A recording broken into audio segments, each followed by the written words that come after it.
60-70% মেয়েরা বিয়া শাদীর আগেই সন্তানের মা হয়ে যায়।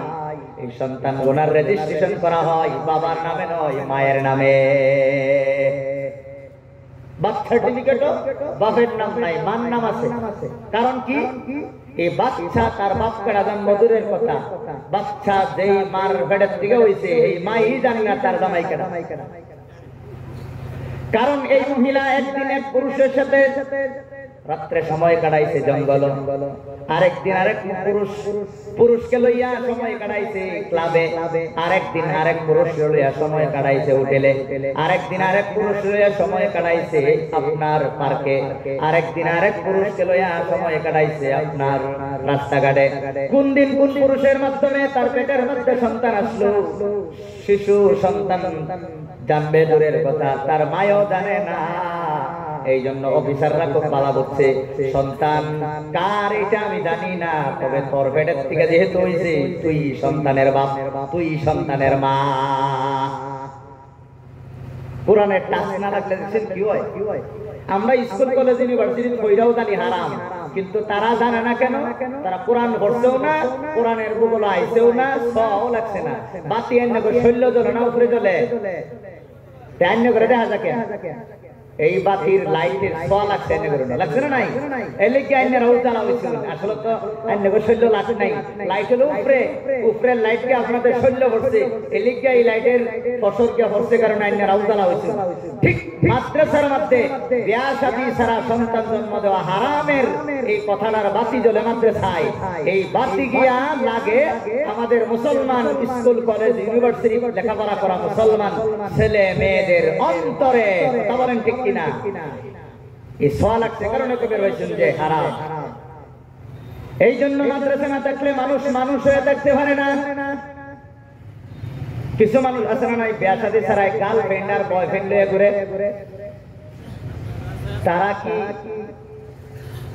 বিয়া শাদী ছাড়া গোড়াগাড়ি করা কি মানুষের গুণ না জানোয়ারের গুণ?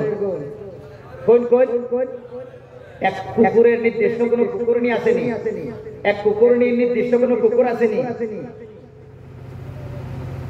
এক হাড়ের নির্দিষ্ট কোন গায়ে আসেনি, এক গায়ের নির্দিষ্ট কোন হাড় আসেনি। তাহলে বিয়া শাদী ছাড়াই তারা যেভাবে চলে, কিছু যুবক ভাইয়েরা বর্তমানে এই রোগে আক্রান্ত। বিয়া শাদী ছাড়াই গেই পছন্দ হয়েছে, 1-2-80 মাধ্যমে সম্পর্ক, ইজাব কবুলের মাধ্যমে না, 80 আর নিটকানির মাধ্যমে সম্পর্ক হয়ে গেছে। ওহন এই যে সম্পর্ক যে হইল, আসলে তো এদের ভিতর থেকে বাতি জ্বলতো না, আগুন জ্বলবো। শুনুন, এই যে বাতিটা জ্বলতেছে তার মধ্যে একটা পজিটিভ আর একটা নেগেটিভ আধান আছে না নাই? কই আছে না নাই? এখন যে মেইন তারের থেকে যে এই তারটা আনছে, তার রেখি কাপড় সারাই আনছে না কাপড় ভিন্দাই আনছে? পজিটিভ আর নেগেটিভের দুজনের গায়ে কাপড় আছে না নাই? কভার আছে না নাই? এই কভার দিয়া সেট করে আইন না হলদার লাগানির ঘরে আগুন জ্বলছে না বাতি জ্বলছে? বাতি জ্বলছে। অহন যদি এই মেইন তার দুইটা যদি এক লগে জোড়া লাগাইয়া দেওয়া হয়, অহন কোন বাতি জ্বলবো না আগুন জ্বলবো? কি জ্বলবো? আগুন জ্বলবো। তা ঠিক বিয়া শাদী হওয়ার পরে, ইসলামিক মতে বিয়া শাদী হওয়ার পরে যদি স্বামী স্ত্রী ঘর থাকে তাহলে ঘর বাতি জ্বলবো, নেক সন্তান হইব। আর যদি এই ঘরের মধ্যে আমার আগেই পথে ঘাটে রাস্তাঘাটে পার্কে আর বাগানে আর জঙ্গলে যদি একত্রিত হয়ে যায় দুই তার, তাহলে কোন বাতি জ্বলবো না, মহা আগুন জ্বলবো। অহন সমাজের মধ্যে কিছু কিছু জায়গায় না, প্রায় সব জায়গায় বাতি জ্বলে না আগুন জ্বলে। লেখাপড়া করবার গিয়ে আর ক্লাসে যায় না, আগুন জ্বালানি ব্যস্ত হয়ে যায়। শীতের দিন তো খারাপ হইতে শুন। অহন কোন এই যে বিয়া শাদী ছাড়া সন্তান জন্ম দেওয়া হারাম কথাটা একমাত্র মাদ্রাসার কিতাবে আছে। এই জন্য মাদ্রাসা যতদিন থাকবে ততদিন আমরা মানুষের মতো জন্ম হব। মাদ্রাসা যেদিন বন্ধ হবে, স্কুলের সিলেবাসে এই কথা নাই। আমাদের মুসলমানের ঘরে জন্ম নেওয়া এই ছেলেরা যখন মাদ্রাসা থাকবে না, শুধু স্কুলের মধ্যে লেখাপড়া করবে, তখন তারা একটাও আর বিয়া করবে না, ব্যক্তি বিয়া ছাড়া সন্তান জন্ম দেবে। তখন আর মানুষ থাকবে না, জানোয়ার হইব। অহন কই? অহন এই মাদ্রাসার অবদান মনে হয় নাই, না আছে? আমার বাবা, আমার ভাইয়েরা, রাসূল কি জন্য দুনিয়ার মধ্যে এসেছিলেন? আল্লাহ রাব্বুল আলামিন ইব্রাহিম আলাইহিস সালামে দোয়া করেছেন, রব্বানা ওয়া বা'আথ ফীহিম রাসূলাম মিনহুম ইয়াতলু আলাইহিম আয়াতিক। ও গো দয়ার আল্লাহ, তুমি পৃথিবীর মধ্যে আমার বংশ ইসমাঈল আলাইহিস সালামের বংশের মধ্যে এমন একজন নবী পাঠাও, যেই নবী সর্বপ্রথম তোমার আয়াত তেলাওয়াত করবে। সর্বপ্রথম কি করবে বলেন? সর্বপ্রথম তোমার আয়াত তেলাওয়াত করবে। আয়াত মানে কি? কোরআনের আয়াত। কোরআনের আয়াত শিক্ষা দিবে, কোরআনের আয়াত পড়াবে। এই জন্য কেউ যদি দ্বীনের কাজ করতে চায়, কেউ যদি মুবাল্লিগ হতে চায়, দ্বীনের দায়ী হতে চায়, তার এক নম্বর কোয়ালিটি থাকতে হবে, সে যদি শুদ্ধ করে কোরআন তেলাওয়াত করতে পারে তাহলে তার ইজাজত আছে, সে অন্যকে দাওয়াত দিবে। যদি শুদ্ধ করে কোরআন তেলাওয়াত করতে পারে না, তাহলে সে কোনোদিন নবীর মিশনের দাওয়াত দিতে পারে না। কারণ কোরআন শুদ্ধ করে না বললে আর কোরআন থাকে না, অন্য কিছু হয়ে যায়। উদাহরণ দেই, আল্লাহ সূরা ইখলাসের মধ্যে বলছেন, কুল হুয়াল্লাহু আহাদ। হে নবী তুমি বলে দাও আল্লাহ একজন। ওহন যদি কেউ কুল বড় কাফের জায়গা যদি কুল হুয়াল্লাহু আহাদ পড়ে তাহলে কি হইব? কুল হুয়াল্লাহু আহাদ পড়ার অর্থ হইলো নবী তুমি খাও, আমি একজন। আল্লাহ কয় কও, আমি কইলাম খাও। কইন কোরআন কও না খাও? কোরআনও কি আছে? কও আছে না খাও আছে? আছে কও। আমি যে খাও কইলাম, তাহলে এটা কোরআন রইলো, আল্লাহর কথা রইলো না আমার কথা হইলো? তাহলে যে এতটুকু পার্থক্য করতে পারে না, হ্যাঁ দ্বীনের দাওয়াত কিভাবে দিব? এই জন্য সহি শুদ্ধ কোরআন তেলাওয়াত যার নাই, সে দ্বীনের দাওয়াত দিতে পারবে না। এখন বলেন সহি শুদ্ধ ভাবে, একমাত্র সহি শুদ্ধ ভাবে কোরআন শিক্ষা দেওয়া হয় এলপি স্কুল না শুধুমাত্র মাদ্রাসায়? বলেন একমাত্র মাদ্রাসায় সহি শুদ্ধ ভাবে কোরআন শিক্ষা দেওয়া হয়। রাসূলের প্রথম মিশন যদি বাস্তবায়িত করতে হয় তাহলে আমাদের লাগবে মাদ্রাসা, অন্যথায় আল্লাহর কোরআন কোরআন থাকবে না, কোরআন থাকবে না, অন্য কিছু হয়ে যাবে। এই জন্য রাসূল সর্বপ্রথম কোরআনের তেলাওয়াত করতেন। এই তেলাওয়াত শুনে শুনে অনেক মানুষ মুসলমান হয়েছেন, অনেক জিনের মুসলমান হয়েছেন। কোরআন আরবি ভাষাভাষীর মানুষ শুনে শুনে অনেকেই মুসলমান হয়ে গেছে। কোরআন তেলাওয়াত শুদ্ধ করার পরে রাসূল 2 নম্বর আর একটা দায়িত্ব দিয়ে আল্লাহ তাআলা পাঠিয়েছিলেন, সেটা হলো ওয়ায়ুআল্লিমুহুমুল কিতাব। উনি কিতাব শিক্ষা দিবেন। কিতাব মানে আল কিতাব মানে আল কোরআন। কোরআন শিক্ষা দিবেন, কোরআনের ব্যাখ্যা বিশ্লেষণ তাফসীর কোরআন টোটালি আপনাদেরকে বুঝাইয়া দিবেন। আল্লাহ রাব্বুল আলামিন কোরআনের মধ্যে যা বলেছেন আপনাদেরকে তা বুঝাইয়া দেওয়ার জন্যই রাসূল দুনিয়ার মধ্যে এসেছিলেন। কথা বলেন ঠিক কিনা? কিতাবুল্লাহ বোঝানোর জন্য আল্লাহ রিজালুল্লাহ দিয়েছিলেন। এখন কিতাবুল্লাহ বোঝানোর জন্য রিজালুল্লাহ আল্লাহর নবীগণ দুনিয়ার মধ্যে কেউ নাই। এখন আছে উলামায়ে কেরাম। উলামায়ে কেরামে কিতাব বুঝায়া দেয়, স্কুলে হইরা মাদ্রাসায় হইরা কই আল্লাহর কোরআনের কিতাবের শিক্ষা থাকবো। মাদ্রাসা থাকলে না থাকলে এই কনসেপ্টটা, এই বিষয়টা ভালো করে বুঝতে হবে। আমাদেরকে অনেক মানুষে অনেক কিছুই কবে, কিন্তু ঈমান নিয়ে কবরে না গেলে আমাদের খবর আছে। ঈমান সবার আগে। ঈমান কার আগে? ঈমান সবার আগে। বাবা কেউ যাবেন না, আমি আর বেশি লম্বা বক্তব্য দেব না। এরপরে ইনশাআল্লাহ কারি হেদায়েতুল্লাহ সাহেবের সুললিত কণ্ঠে তেলাওয়াত শুনবেন আপনারা।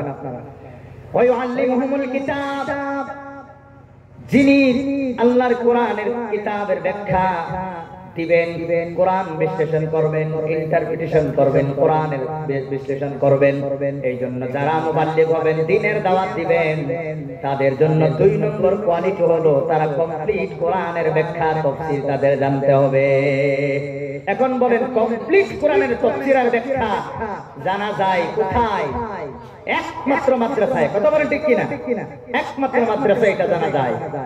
এই মাদ্রাসার মধ্যে শিখে উলামায়ে কেরাম দুনিয়ার মধ্যে তাবলীগ সমস্ত মানুষকে কোরআনের ব্যাখ্যা শোনাইতেছে। রাসূল তো আর নাই, রাসূল আর আসবেন না। রাসূলের ওয়ারিসগণ উলামায়ে কেরাম এই দায়িত্ব তারা পালন করবেন। এখন মাদ্রাসা না থাকলে শিখবেন কই? না শিখলে শিখাইবেন কারে? কথা বলেন ঠিক কিনা? মাদ্রাসার অনেক জরুরত। 3 নম্বর দায়িত্ব হলো ওয়াল হিকমা, হিকমা শিক্ষা দিবে। হিকমা কারে কই? বাবা স্কুলের মধ্যে যখন সর্বপ্রথম আপনার রিডিং পড়ানি হয় না, এবিসিডি পড়ানি হয়। এবিসিডি পড়ানির মাঝে আস্তে আস্তে প্রথমে ওয়ার্ড বাদে সেন্টেন্স বাদে সিম্পল সেন্টেন্স বাদে কমপ্লেক্স সেন্টেন্স, এগুলা কম্পাউন্ড সেন্টেন্স, এগুলা পড়াইতে আপনার সমস্ত noun, pronoun, adjective, verb, adverb, preposition, conjunction, interjection, এইগুলা আপনার পড়ানি হয় কিনা বলেন? হয় কিনা? তারপরে এগুলা শেখায় আস্তে আস্তে তার অর্থ শেখানো হয়। অর্থের পরে বিশ্লেষণ, তার এক্সপ্লেনেশন শেখানো হয়। তারপরে লাস্টে কি শিখলাম সেটা আমাদের আয়ত্ত আসে। কথা বলেন ঠিক কিনা? ঠিক কোরআন বুঝতে হলে সর্বপ্রথম আলিফ বা তা সা, তারপরে রিডিং, তারপরে ব্যাখ্যা বিশ্লেষণ, তারপরে হবে যা শিখলেন তার ইমপ্লিমেন্টেশন। কোরআনে যা পাইলেন তারপরে তার বাস্তবায়ন করার যেই হিকমত, যেই প্রসেস রাসূল সেটা শিক্ষা দিয়েছিলেন। মাসলা মাসাইল, কোন কাজ কিভাবে করতে হবে, কোন কাজ কিভাবে করলে অ্যাকসেপ্টেবল হবে, কোন কাজ কিভাবে করলে আল্লাহ গ্রহণ করবে না, সেই শিক্ষা রাসূল দিয়ে গেছেন। জীবন সকাল থেকে বিকাল পর্যন্ত আমার খাওয়া দাওয়া কেমন হবে, আমার ঘুমানো কেমন হবে, আমার ব্যবসা বাণিজ্য কেমন হবে, আমার লেনদেন কেমন হবে, আমার বিবাহ শাদী কেমন হবে, আমার চরিত্র কেমন হবে, এভরিথিং রাসূল আমাদেরকে দিয়েছিলেন, শিক্ষা দিয়েছিলেন। এই 3 নম্বর দায়িত্ব রাসূল পালন করেছিলেন। কোরআন শিক্ষা দিয়ে আমাদেরকে হিকমত শিখিয়ে গেছেন, কোন কাজ কিভাবে করলে কিভাবে আমরা ফলপ্রসূ হব, এই শিক্ষা রাসূল দিয়ে গেছেন। 4 নম্বর আরেকটা কাজ হলো ইউযাক্কিহিম, অন্তর অপবিত্র অন্তর পরিষ্কার করার জন্য আল্লাহ পবিত্র অন্তরের মালিক নবীজিকে এই দুনিয়ার মধ্যে পাঠিয়া সমস্ত পৃথিবী মানুষের মলিন অন্তর সাফ করার জন্য পাঠিয়েছিলেন। বলেন সুবহানাল্লাহ। বাবা এক বালতি সেনার মধ্যে এই টুবিটা 10 বার ধইলে কতখানি ভাগ হইব? কোন ভাগ হইব নি? না আরো না ভাগ হইব? হ্যাঁ, তাহলে এই টুবিটা সেনার বালতি না সুবাইয়া পুষ্করির মধ্যে গিয়ে 2টা সুবাই দিলেই না ভাগ থাকবো না ভাগ হয়ে যাইব? তাহলে বেশ কম কি এক জায়গা ভাগ করবার গেছিলাম, এটা নিজেই না ভাগ, নিজে না ভাগ হইয়া অন্যরে ভাগ করতে পারে না, ক্ষমতা নাই। যে ভাগটা এই অন্যরে ভাগ করতে পারে। কথা বলেন ঠিক কিনা? ওহন কেউ অন্তর যদি না ভাগটা তার বগুলো যারা যারা বন্ধু হইব, ফুলের গেরান গোলাপের গেরান তার অন্তরতে আইব না দুর্গন্ধ আয়া তারে ঘেরাও করবো? বলেন। তাহলে রাসূলের অন্তর ছিল পবিত্র। সেই সময় বর্বর মূর্খ অশিক্ষিত আরবদের অন্তর ছিল অপবিত্র। পবিত্র অন্তরের কাছে যখন অপবিত্র মানুষগুলো আসলো, তখন একজন সাহাবা আকাশের তারা হয়ে গেল। বলেন না সুবহানাল্লাহ। তাহলে অন্তর যার পবিত্র, সেই অন্য মানুষকে দাওয়াত দিতে পারবে। কারণ অন্তর অপবিত্র লইয়া যারাই দাওয়াত দিতে যাইব 100 হইতো না, 100 হইব। অন্তর পবিত্র লইয়া নিজের ভিতরে হিংসা লইয়া কেউ যদি হিংসার বিরুদ্ধে বয়ান করে 100 হইতো না, 100 হইব। কেউ যদি নিজের বোনের মাটি মাইরা অন্যরা যদি দাওয়াত দেয় যে তোমার বোনের মাটি দিয়া দেও, হের বয়ানও 100 হইতো না, 100 হইব। যে নিজের পরিয়াল রে সংশোধন না কইরা অন্য মানুষকে সংশোধন করবার যায় 100 হইতো না, 100 হইব। এই জন্য আল্লাহ আগে নবীকে বলছেন ওয়ানদির আশিরাতাকাল আকরাবিন, রাসূল আগে তোমার রিলেটিভ যারা আছে তাদেরকে ঠিক করো, পরে অন্যদেরকে। এখন অনেক মুবাল্লিগদেরকে দেখা যায় নিজের ছেলে মেয়ের কোনো ভাত্তা নাই, পর্দার কোনো খবর নাই, নামাজের কোনো হিসাব নাই, 3 চিল্লা 10 চিল্লা 15 চিল্লা মারতেছে। আমি চিল্লার খারাপ কইতাছি না, অনেক জরুরি, অনেক জরুরি। তবে এই নিজের অন্তরটাকে আগে পরিষ্কার করতে হবে। এই পরিষ্কার করার সিস্টেম আপনি একটা জায়গায় গেলে পাইবেন, মাদ্রাসা গেলেও হইতেন না, তাবলীগে গেলেও হইতেন না। অন্তর পরিষ্কার করার একটা জায়গা হইল খানকার মধ্যে গিয়া উপযুক্ত আল্লাহর ওলি যার অন্তর পরিষ্কার, যে সমস্ত সুন্নতের ইত্তেবা করে, ফরজ মানে, ওয়াজিব মানে, সুন্নত মানে, এখন কামিল পীরের হাতে মুরিদ হইয়া তার উদ্যোগগুলো কিছুদিন ঘুরলে অন্তর পরিষ্কার হয়ে যাবে। এই পরিষ্কার অন্তর লইয়া যারই দাওয়াত দিবেন হেরি অ্যাকশন করবো, রিঅ্যাকশন হইতো না। বুঝছেন কি ইসলাম 80% মাদ্রাসা পাইবেন 10% তবলিগ পাইবেন আর 10% পাইবেন কি খানকা অহন কোন এক জায়গা ইসলাম 100% হওয়ার কোনো উপায় আছে নি নাই এই জন্য রাসূলকে আল্লাহ তাআলা পবিত্র অন্তর দিয়ে বানিয়েছিলেন এই পবিত্র অন্তর দিয়া যখন রাসূল দাওয়াত দিলেন রাসূলের দুশমনগণ আস্তে আস্তে বন্ধ হয়ে গেলেন কথা বলেন ঠিক কিনা বাবা বেশি আমি লম্বা করতে চাই না আমি এখন আপনাদেরকে কিছু কথা আমি বলতে চাই আমি একটা কোরআনের একটা আয়াত তেলাওয়াত করেছিলাম আল্লাহ বলেন ইন্নাল্লাহা আশতারা মিনাল মুমিনিনা আনফুসাহুম ওয়া আমওয়ালাহুম বিআন্না লাহুমুল জান্নাহ আল্লাহ বলে আমি মুমিনের মাল আর মুমিনের জান আমি কিনিয়া রইছি আল্লাহ মুমিনের জান মুমিনের মাল আল্লাহ কিনালছে একটা জিনিসের বদলা এটা হলো জান্নাত বলেন না সুবহানাল্লাহ আপনারা আল্লাহকে বিশ্বাস করেননি রাসূলকে বিশ্বাস করেননি ফেরেশতারে বিশ্বাস করেননি আসমানি কিতাব বিশ্বাস করেননি তাকদীর বিশ্বাস করেননি রাসূলগণকে বিশ্বাস করেননি মরার পরে আরেকটা জীবন আছে মানেননি তাহলে আপনারা বলেন মুমিন মুসলমান আল্লাহ বলে এই মুমিন মুসলমানের জান আর মাল আমি কিনালছি কের বদলা জান্নাতের বদলা বিআন্না লাহুমুল জান্নাহ কের বদলা গো জান্নাতের বদলা ওহনি জান আর মাল একমাত্র আল্লাহর ইচ্ছায় যারা চালাইবো আল্লাহ তাদেরই জান্নাত দেব আর আল্লাহর ইচ্ছা কোনটা আর নিজের ইচ্ছা কোনটা মাদ্রাসা না থাকলে কত পার্সেন্ট কয়জন সায়েন্টিস্ট আইনে রায়া করে দিব কই আল্লাহর ইচ্ছা কি আর রাসূলের ইচ্ছা কি এইটা আপনাদেরকে আলিম উলামা ওনারা কইব না প্রফেসরে কইব ডক্টরে কইব না আলিম উলামারা কইব কই হ্যাঁ ওহন আমি একটা মোবাইল কিনছি না আইনে যদি একটা কামলা লই শুনুন কামলা লওয়ার পরে কামলায় কাম করব আইনের মতে না তার মতে মালিকের মতে কাম করলে কামলার গুণ হইল হ্যাঁ আদর হইব বেতন হইব কথা ঠিক না বেঠিক অহন গুনামে যদি মালিকের কথা না মানে তাহলে বেতন কয় দিয়া হইব আর আদর কথা নি হইব হইবনি একটাও হইতো না কারণ গোলাম আপনার অধীনে আপনি আনছেন আপনার মতে কাম করলে আপনি বেতন দিবাই অহন আল্লাহ যে আমাদের জীবন আর আমাদের মাল আল্লাহ কিনা লইছে অহন তো আল্লাহর মতে আমরা জীবন তো চালাইতেছি না জীবন তো আমার ইচ্ছা শক্তির মাধ্যমে চালাইতেছি অহন কোন আল্লাহর ওয়াদা জান্নাত হওয়া যাবেনি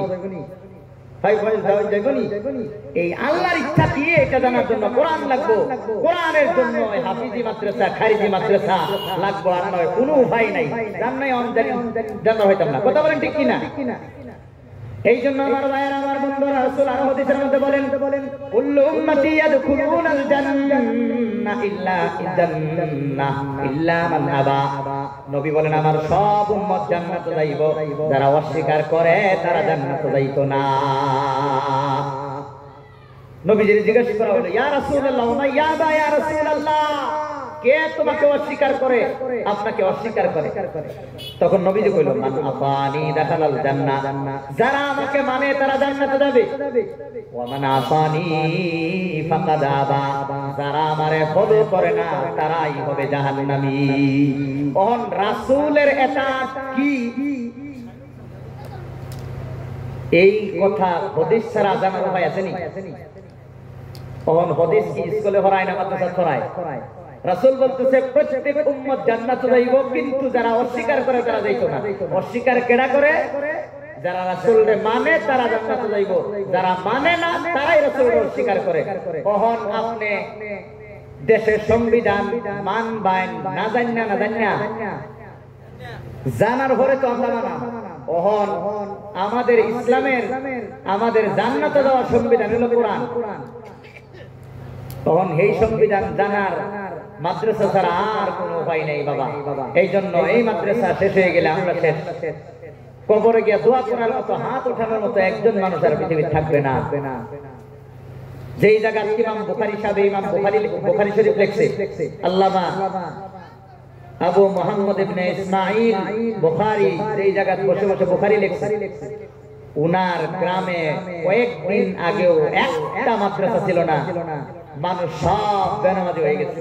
এখন আবার লাহে লাহে আস্তে আস্তে নামাজি হইতেছে। যে জায়গা বইয়া বুখারী নামাজ বুখারী লেখছে, এই জায়গা মাদ্রাসা বিলীন হয়ে যাওয়ার কারণে সমস্ত মানুষ বেনামাজি হয়ে গেছিল। একজন মানুষ নামাজি ছিল না। কয়েকদিন আগে রিপোর্ট, এখন আস্তে আস্তে আবার নামাজি হইতেছে। বাবা মাদ্রাসা যদি বন্ধ হয়ে যায় সব কিছু শেষ, আর কিছুই থাকবে না। এই জন্য আমার বাবারা আমার ভাইয়েরা এই মাদ্রাসা টিকানোর দরকার আছে না নাই? দরকার আছে না নাই? মাদ্রাসা দুনিয়ার মধ্যে না থাকলে মরণকালেও গতি নাই। মরণের সময় ইমান না লয়ে গেলে জান্নাত পাওয়া যাবে নি ভাই? তাহলে ইমান যেই জায়গাতে প্র্যাকটিস করানি হয় এই জায়গাটা হলো একমাত্র মাদ্রাসা। কথা বলেন ঠিক কিনা? এই মাদ্রাসা সারা ইমান বাঁচানোর কোন রাস্তা নাই। মরণের পরে কবরে যাওয়ার পরেও মাদ্রাসা ছাড়া কোনো গতি নাই। মাদ্রাসার মধ্যে লেখাপড়া কইয়া যখন আপনাদের ছেলে মেয়ে বিসমিল্লাহ কইব, লগে লগে রব্বুল আলামিন কবরে আযাব মাফ করে দিব। বলেন না সুবহানাল্লাহ? এই জন্য আমার বাবার আমার ভাইয়েরা, আজকে এই যুবকদেরকে আমি একটা উদাহরণ দিতে যাব। যুবক ভাইয়েরা, আজকে আপনাদের গ্রামের মধ্যে একটা নতুন মাদ্রাসার আধার শিলা স্থাপন করা হয়েছে। আমি মেহমান আপনাদেরকে বলিয়া যাই, মাদ্রাসাটা যদি আপনারা কমপ্লিট করতে পারেন, সুন্দর করতে পারেন, বানায় যদি যাইতে পারেন, বাবা গো, এই মাদ্রাসা যতদিন থাকবে, যত ছাত্র এই মাদ্রাসার মধ্যে লেখাপড়া করবে, যত আলিম হবে, তারা গোটা পৃথিবীর মধ্যে তাবলীগের মাধ্যমে, ওয়াজের মাধ্যমে, তাফসীরের মাধ্যমে যত দ্বীনের কাম তারা করবে, সবাই মিলিয়া পাইব যত পুরস্কার। মরার পরে আপনারা একাই পাইবেন তত পুরস্কার। বলেন না সুবহানাল্লাহ? এই মাহফিল কায়েম করার জন্য, এই মাদ্রাসার জন্য যারা আপনারা রিসিভ করছেন, যারা প্রতিশ্রুতি দিয়েছেন এই মাদ্রাসাকে উন্নত করবেন, বাবা গো, আমি মুসাফির মানুষ, আর জীবনে কোনদিন আপনাদেরকে বলতে পারবো বলে আমার জানা নাই, আমার বিশ্বাস নাই। কোন দিন না জানি আমি কবরে চলে যাই, তবে একটা কথা বলিয়া যাই, নবী আর জীবনে কোনদিন আপনাদের মধ্যে আসবেন না। নবী বিহীন এই পৃথিবীর মধ্যে নবীর মিশনটা চালানোর জন্য একমাত্র চালিকা শক্তি হলো আপনার পাওয়ার হাউস হলো মাদ্রাসা। মাদ্রাসা যদি বন্ধ হয়ে যায়, ইলেকট্রিসিটির পাওয়ার কন্ট্রোল যদি, পাওয়ার হাউস যদি বন্ধ হয়ে যায়, একজন মানুষও আর আপনারা ইলেকট্রিসিটি পাবেন না। এমন ভাবে যদি মাদ্রাসা বন্ধ হয়ে যায়, ইসলামের নাম গন্ধ পর্যন্ত আপনারা দুনিয়ার মধ্যে দেখতে পাবেন না। সব বিলীন হয়ে যাবে, সব বেঈমান হয়ে কিয়ামতের দিন তারা বেঈমান হয়ে উঠবে। আমার ভাইয়েরা, আমার বন্ধুরা, এই যুবকের মাধ্যমে ইসলাম প্রতিষ্ঠায় যুবকদের ভূমিকা অসাধারণ। কোন বৃদ্ধ মানুষে ইসলাম প্রতিষ্ঠা করতে পারে নাই, অতীতেও পারে নাই, এখনো পারবে না, ভবিষ্যতেও পারবে না। ও যুবক ভাইয়েরা, তোমরা যদি সঠিক হও তাহলে পৃথিবীর মধ্যে এমন কোন কাজ নাই যেটা তোমরা করতে পারবা না। রাসূল সব সময় যুবকদেরকে মহব্বত করতেন, রাসূল যুবকদেরকে ইজ্জত দিতেন। একদিন একজন যুবক রাসূলের সামনে আসার পরে রাসূল উনার চাদরটা দিলেন, ও সাহাবা, তুমি এই চাদরটা বেঁচে তুমি বও। তখন চিল্লাইয়া বলে, ইয়া রাসূলুল্লাহ, আমি দুনিয়া থাকতে চাদরটা লইয়া রাসূলের চাদরটা চুমা দেওয়া আরম্ভ করে দিয়েছে, যে আপনার চাদরে বসার যোগ্যতা রাসূল আমার হয় নাই। রাসূল সব সময় যুবকদেরকে ইজ্জত দিয়েছে, নিজের চাদর পর্যন্ত দিয়ে দিয়েছে, তোমরা আমার সামনে বসো। আমার ভাইরা, আবু বকর যেদিন ইসলাম গ্রহণ করেন, ওনার বয়স বেশি ছিল না, ওনার বয়স ছিল 36 বছর। 36 বছর বুড়া মানুষটাকে না যুবক মানুষ বলেন। পৃথিবীর এই যুবকরাই ইসলাম প্রতিষ্ঠায় যুবকদের ভূমিকা অসাধারণ, অতুলনীয়, অসহনীয়। তারা অসহ্য গ্রহণ করে তারা ইসলামকে প্রতিষ্ঠিত করেছে। আমার ভাইয়েরা, আব্দুর রহমান ইবনে আউফ যেদিন মুসলমান হন সেদিন তার বয়স ছিল 20 বছর। 20 বছরের যুবক ইসলাম কবুল করে তারা ইসলামের মিশন চালিয়েছে। আলী রাদিয়াল্লাহু তাআলা যেদিন ইসলাম গ্রহণ করেন, ওনার বয়স ছিল শুধুমাত্র 8 বছর। আপনারা জানেন আলী রাদিয়াল্লাহু তাআলা আনহুর মাধ্যমে আল্লাহ কত ইসলামকে কত উপর নিয়ে গেছে। ওমর রাদিয়াল্লাহু তাআলা যেদিন মুসলমান হয়েছেন, ওনার বয়স 30 এর বেশি ছিল না, 30 এর তলেই ওনার বয়স ছিল। আমার বাবারা, আমার ভাইয়েরা, এই যুবকরা ইসলামকে প্রতিষ্ঠিত করেছে। আজকে আমাদের যুবকগুলা আজকে তারা চতুর্দিকে মানে তাদের ধ্বংসের শিকার। যুবকদের হাতে আজকে একদল মানুষের ডাক তুলে দেয়, একদল মানুষের মত তুলে দেয়। যেই যুবকরা তাদের ইমানি শক্তির বলে ইসলাম গোটা পৃথিবীর মধ্যে চালু করেছিল, সেই যুবকরা আজকে মদ খাওয়ায়া তাদের জীবন ধ্বংস করতেছে, ডাক খাওয়ায়া তাদের জীবন ধ্বংস করতেছে। রাসূল হাদিসের মধ্যে বলেছেন, ইবতানিম খামসান ক্বাবলা খামসিন, পাঁচটা জিনিস হারাইবার আগেই তোমরা গনিমত সমঝো। রাসূল হাদিসের মধ্যে বলেন যে তোমার যে শাবাবিকা ক্বাবলা হারামিক, তুমি বৃদ্ধ হওয়ার আগেই তোমার যৌবনটারে কাজে লাগাও। এই যৌবন কাজে লাগায় যদি ইসলাম প্রতিষ্ঠা করে যাইতে পারো, মাদ্রাসা যদি প্রতিষ্ঠা করে যাইতে পারো বাবা, বৃদ্ধ হওয়ার পরে হাঁটুত ধরবে, কোমরে ধরবে, পিঠে ধরবে, আর কাজ করতে পারবা না। আল্লাহ দয়াল, আল্লাহ তোমারে যৌবনকালে করা কামের পেনশন বৃদ্ধকালে দিয়ে দিবে। বলেন না সুবহানাল্লাহ। ও আমার বাবাজিরা, একজন যুবকের ঘটনা বলি, তারা কিভাবে ইসলাম প্রচার করেছে একটু শুনুন না আমার ভাইয়ারা। আজকে যুবক ইসলামের দিকে নাই, ইসলাম থেকে দূরে সরে গেছে। আমার ভাইয়ারা, ইসলাম যুবকদের ছাড়া কোনোদিন পৃথিবীর মধ্যে টিকবে না। আব্দুল উজ্জা নামে এক ইহুদির ছেলে, উনি রাসূলের খবর পায়া মনে মনে ইসলামের ভালো লাগে। ছোট সময় ওনার বাবা মারা যায়, চাচা পাইলা বড় করছে। চাচা বড় করার পরে, শিক্ষিত করার পরে মাটি সম্পত্তি সব কিছু ওনারা দিয়ে সেটেল করার পরে যখন ইসলামের দাওয়াত রাসূলুল্লাহ লই আইলো, আব্দুল উজ্জা আপনার মন থেকে ইসলামকে গ্রহণ করার জন্য উনি পুরা পাগলের মতো হয়ে গেছে। একদিন চাচার কাছে গিয়ে আর সহ্য করতে পারে নাই, বলল, চাচা তুমি মুহাম্মদ নামে একজন মানুষ নবী দাবি করতেছে, আপনি কি চিনেন? হ্যাঁ আমি চিনি। যে আমি তো ধর্ম ইসলামের মধ্যে আমি মুসলমান হতে চাই। চাচা কই, যা কইছো আর সাবধান, আর কইও না। যদি আর একবার কও তাহলে তোমার আমি যা দিয়েছি সব ছিনিয়ে নিব। আব্দুল উজ্জা কয়, আপনি সব ছিনিয়ে নিতে পারেন, আমি নিয়ত করেছি মুসলমান হবই। আপনার সামনে আমি করলাম লা ইলাহা ইল্লাল্লাহ মুহাম্মাদুর রাসূলুল্লাহ। তার চাচা আগুনে অগ্নিশর্মা হয়ে গেল। তার বাচ্চাকে বলল, তোমারে যা কিছু দিয়েছি সব পুরাইয়া দেও, তোমারে আর কিছুই দিব না। তার বাতিজা কই, আব্দুল উজ্জা কই, যা আপনি দিয়েছেন সব নিয়ে নিন, আমি দিয়ে দিলাম, লাগতো না, কিছুই লাগতো না। তারপরে তার চাচা বলে, তোমার পরনে যে লুঙ্গিটা আছে, তোমার শরীরের মধ্যে যে কাপড়টা আছে, এটাও তো আমার দেওয়া, তোমার তো কিছুই ছিল না, এডিও দেও। লগে লগে ঈমান বাঁচানোর কারণে এই যুবক নিজের লুঙ্গিটা পর্যন্ত, নিজের শরীরের কাপড়টা পর্যন্ত খুলিয়া দুই চোখ মুজিয়া আমার কাছে দৌড় দিল। মায় অবস্থা দেখে আর দুই চোখ এইভাবে হাত দেওয়া বন্ধ করে বলে, আব্দুল উজ্জা তোর কি হয়েছে, কেন এই অবস্থা হয়েছে? বলেন, মা ঈমান আমার কারণে আমার চাচা সব আমার ছিনিয়ে নিয়ে গেছে। মাগো, তোমার কাছে যদি কোনো বস্ত্র থাকে একটু বস্ত্র দেও না। মা তখন ছেলের এই অসহনীয় মানে কষ্ট দেখিয়া একটা কম্বল তারা দিয়ে দিল। এই কম্বলটা দুই টুকরা করে আটুর উপরে এই তার লজ্জাস্থানটা ডাকিয়া কাঁধের মধ্যে সিরা কম্বলটা লিয়া এই আব্দুল উজ্জা মক্কা থেকে একটা দৌড় দিয়া মদিনার মধ্যে গিয়া হাজির হইয়া মসজিদে নববীর আসহাবে সুফার মধ্যে গিয়া ডাকি লইল। এই জায়গার মধ্যে বসে বসে চোখের পানি ফেলায় রাসূলুল্লাহ সাল্লাল্লাহু আলাইহি ওয়াসাল্লাম তখন দেখলো একজন মানুষ পাটা কম্বল পরিধান করে বসে আছে। জিগাইলো, তুমি কে, কই থেকে এসেছো? বলল, ইয়া রাসূলুল্লাহ, ঈমান আনার কারণে সব হারাইছি, মক্কা থেকে এসেছি, আমার নাম হলো আব্দুল উজ্জা। রাসূল লগে লগে বললেন, তোমার নাম আব্দুল উজ্জা না, তোমার নাম হলো আব্দুল্লাহ।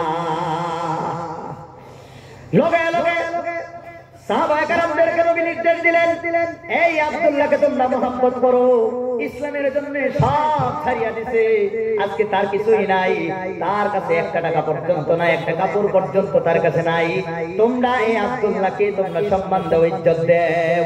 আমার ভাই, আমার বন্ধুরা, কয়েকদিন পরে এই আব্দুল্লাহ আসহাবে সুফার মধ্যে বসে বসে কোরআন জোরে জোরে তেলাওয়াত করে। বাকি সাহাবায়ে কেরাম রাসূলকে কমপ্লেইন করলো, ইয়া রাসূলুল্লাহ, আব্দুল্লাহ বড় জোরে জোরে কোরআন তেলাওয়াত করে আমাদের কষ্ট হয়, রাসূল বললেন তারে পড়তে দেও, তারে মানা করিও না।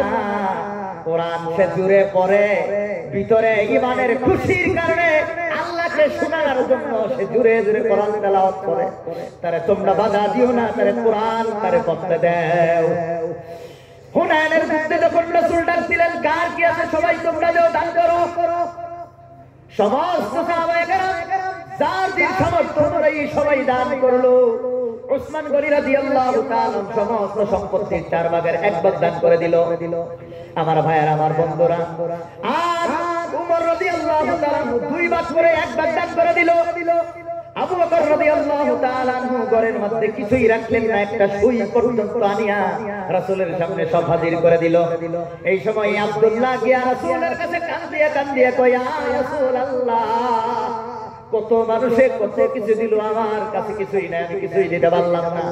ইয়া রাসূলুল্লাহ, আপনি আমার দোয়া করেন যেন আমি এই যুদ্ধের মধ্যে গিয়া আমার এই রক্ত আমি আল্লাহকে দিয়া শহীদ যেন হয়ে যাই, কারণ আমার কেউ নাই, কিছুই নাই, এই দুনিয়া থাকিয়া আর আমার কোনো লাভ নাই।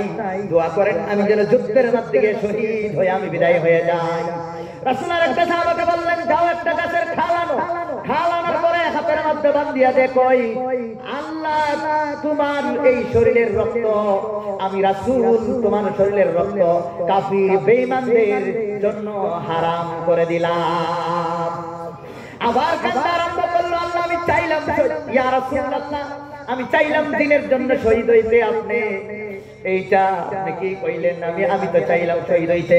রাসূল বলে, তুমি যদি ঘরের মধ্যে বসো, যদি মৃত্যুবরণ করো, আল্লাহ তোমার শহীদি মর্যাদা দিব। বলেন না সুবহানাল্লাহ। এই আব্দুল্লাহ যাওয়ার পরে যুদ্ধ করলেন, যুদ্ধ করার পরে কিছুদিন পরে এই আব্দুল্লাহ আপনার জ্বরে আক্রান্ত হয়ে দুনিয়া থেকে বিদায় হয়ে যায়। রাত্রে হয়ে গেছে, রাসূল বলে তার জানাজার নামাজ আমি পড়াবো, তোমরা ব্যবস্থা করো। কবর খনন করা হলো। আব্দুল্লাহকে যখন কবরের মধ্যে নামাই, নবী নিজে এই কবরের মধ্যে নেমেছেন, নামিয়া কয়, তোমাদের ভাই আব্দুল্লাহর কষ্ট দিও না, আস্তে আস্তে কবরের মধ্যে দাফন করো। এই আব্দুল্লাহ পরনের লোকরা পর্যন্ত ইসলামের কারণ দিয়ে দিয়েছে, শরীরের কাপড় পর্যন্ত ইসলামের জন্য বিলীন করে দিয়েছে। এই আব্দুল্লাহর দেহটার মধ্যে তোমরা জোরে টাচ করে না, আস্তে আস্তে কবরের মধ্যে নামাও। রাসূল নিজে এই কবরের মধ্যে চোখের পানি ফেলায় ফেলায় কবরের মধ্যে নামায়া পড়ে।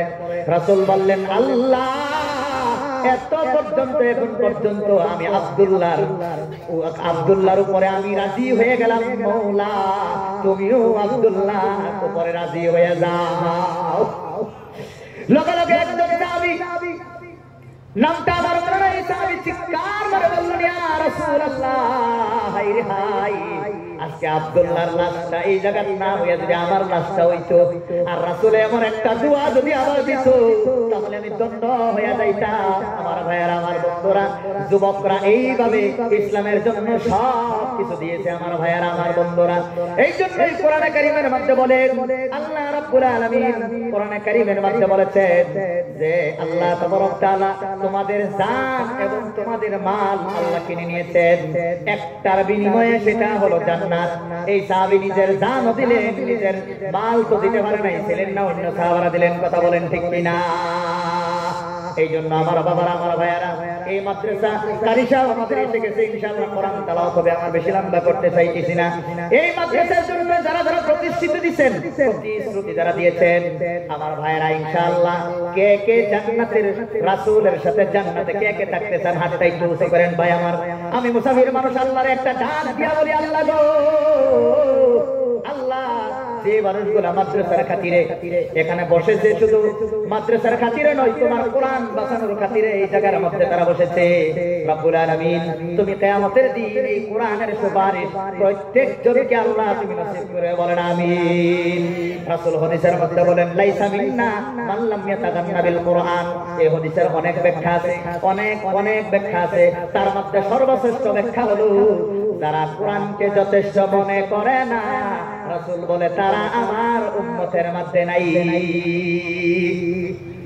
কোরআনকে যারা যথেষ্ট মনে করে না, তারা আমার উম্মতের মধ্যে শামিল নয়। লাইসা মিন্না মান লাম ইয়াতাগান্না বিল কোরআন। আমার ভাইয়েরা, আমার বন্ধুরা, এই মাদ্রাসাটা বানানোর জন্য আপনাদের হতে পারে আপনাদের নিজের কষ্টের মেহনতের পয়সা এখানে খরচ করতে হবে, নিজের জান দিতে হবে, নিজের মাল দিতে হবে। এই কোরআনকে যদি টিকায় রাখতে পারেন ভাইয়েরা আমার, কবরের মধ্যে কেউ না গেলেও কোরআন আপনার পাশে থাকবে না নাই? বলেন থাকবে না নাই? সূরা মুলুক কেউ যদি আশার বাদে তেলাওয়াত করে, এই সূরা মুলুক মানুষের আকৃতি ধারণ করে তার এই মুর্দার হিতানের মধ্যে মাথার সামনে মাথার মধ্যে কিয়ামত পর্যন্ত বসে বসে প্রোটেকশন দিবে। বলেন সুবহানাল্লাহ। আমার ভাইয়েরা, আমার বন্ধুরা, এই জন্য আজকে যুবকদের কাছে আমার একটা অনুরোধ, যুবক কত যুবক জান দিয়েছেন, মাল দিয়েছেন, এই জন্য আপনারা ইনশাআল্লাহ যারা যারা প্রতিশ্রুতি দিয়েছেন সবাই ইনশাআল্লাহ এই মাদ্রাসা কত ফুট লম্বা বানাবেন? 80 ফুট লম্বা। 80 ফুট লম্বা। কয়টা কোড়া? 3 তলা ফাউন্ডেশন। কোড়া কয়টা? 30 টা কোড়া হইল। আমার ভাইয়ারা, আমার বন্ধুরা, এই মাদ্রাসাটা 3 তলা ফাউন্ডেশনের একটা মাদ্রাসা প্রস্তুত করা হবে আপনাদের এই জায়গায় ইনশাআল্লাহ। এই মারিফার থেকে কত মানুষ এখন পর্যন্ত হাফিজ হয়েছে, এই মারিফারের সুনাম কিন্তু অনেক আছে। যেই জায়গা যায় এই জায়গাতে আপনারা জুরিয়া কইলে চিনে না, অনেক মানুষের জুরিয়া কইলে চিনে না, কিন্তু মারিফার মিশন কইলে আলিম ওলামারা এবং হুফাজে কেরামের কাছে অপরিচিত নয়। অনেক জায়গায় দূর পর্যন্ত এই মারিফারকে চিনে। আমি দোয়া করি আল্লাহ তাআলা এই মারিফারের প্রতি মানুষদেরকে আল্লাহ তাআলা তুমি কোরআন প্রেমী বানায় দাও। বলেন আমিন। আল্লাহ কিয়ামতের দিন এই কোরআন প্রেমীদেরকে আল্লাহ তুমি স্পেশাল কাতারে আরশের ছায়ার তলে দেখা দিয়ে জান্নাতবাসী করিও। বলেন আমিন। আল্লাহ তাআলা আপনাদের প্রতি ঘরে ঘরে এই কোরআন ওয়ালা আল্লাহ তাআলা বানায় দিও এবং দুনিয়া আখিরাতের জ্ঞান বিজ্ঞান আল্লাহ তাআলা আপনাদের প্রতি শিশুদেরকে দান করুক। বলেন আমিন। আমার ভাইয়েরা, আমার বন্ধুরা, এই কোরআন পৃথিবীর মধ্যে না থাকলে আমাদের বাঁচার উপায় নাই, আমাদের টিকার উপায় নাই। ঈমান সবার আগে। আপনার 5 কোটি টাকার ঘর বানাইলেন, কিন্তু লক্ষ্য তালা আপনার চাবি আপনার হাতে নাই। এখন বলেন আপনার ঘরে আরাম করতে হইলে এই ঘরটা আগে না চাবি আগে? বলেন চাবি আগে। তাহলে জান্নাতে ঢুকতে হইলে আপনার ঈমান আগে। যার ঈমান আছে সেই জান্নাতে ঢুকতে পারবে, আর ঈমান মাদ্রাসা ছাড়া টিকায়া রাখা সম্ভব নয়। এই জন্য মাদ্রাসার জন্য আমরা চেষ্টা করবো তো ইনশাআল্লাহ। আমার ভাইয়েরা, এই মাদ্রাসাটা যে বানাইবে প্রায় 30টা খুঁটা লাগবে ইনশাআল্লাহ। আমি আপনাদের কাছে আর কিচ্ছু চাইবো না, শুধুমাত্র এই খুঁটা গুলা যদি হয়ে যায়, এরকম 30 জন বাবা যদি আপনারা থাকেন ইনশাআল্লাহ, কয়েক 5 মিনিট 10 মিনিটের মধ্যেই যদি হয়ে যায় ইনশাআল্লাহ আমি শেষ করে দেব ইনশাআল্লাহ। কোন বাবা আছেন যে হুজুর এই মাদ্রাসাটা যে হবে, এই কোরআনের মাদ্রাসার জন্য আমি মরে যাওয়ার আগে আগেই একটা খুঁটা সর্বপ্রথম আমি দিতে চাই, একজন বাবা কি আছেন ইনশাআল্লাহ? হুজুর আমি ইনশাআল্লাহ একটা খুঁটা দিয়া এই মাদ্রাসার মান রক্ষা। নারায়ে তাকবীর। বাবা আইন ইনশাআল্লাহ, একটু মুসাফা করি ইনশাআল্লাহ। আইন আল্লাহ তুমি কবুল করো, মঞ্জুর করো। রব্বুল আলামিন মান সান্না সুন্নাতান হাসানাতান ফালাহু আজরুহা ওয়া আজরু মান আমিলা বিহা ইলা ইয়াউমিল কিয়ামাহ। কেউ যদি এই দিকে, কেউ যদি